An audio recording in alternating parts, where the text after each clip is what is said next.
माझी कलेची सुरुवात आहे ना या तांड्यापासूनच झाली. कुंडलिक काका आले तिथे दुकानामध्ये आणि ते म्हटले तू काय करतोय वगैरे, तर मी ते आवडतोय वगैरे असं.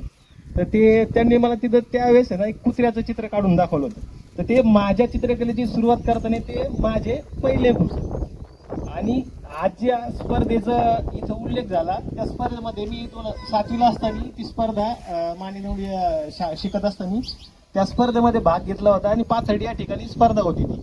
तर त्यावेळेस माझा त्या स्पर्धेमध्ये ह्या राज्यस्तरीय चित्रकला स्पर्धा आहे ना याच्यामध्ये त्यावेळेस माझा 3रा नंबर आला होता आणि आज माझ्या पुतण्याचा 2रा नंबर आलेला आहे आजच्या दिवशी वगैरे. मला ते एखादं निमित्त असतं एखादी गोष्ट सांगण्याची वगैरे ती. तर आता माझ्या नंतर वगैरे त्याची सुरुवात इथं दिसली वगैरे. चौधरी सर होते त्यांनी या सर्व विद्यार्थ्यांचे कौतुक केले. त्याच्यानंतर सरांनी काल त्यावेळेस परत पोस्टर ग्रुपला टाकल्यानंतर परत सरांना टाकल्यानंतर सरांनी पुन्हा एकदा अभिनंदन केलं या सगळ्या गोष्टीचं. माझं मनोगत मला तुमच्यासमोर व्यक्त करण्यात आलं. धन्यवाद.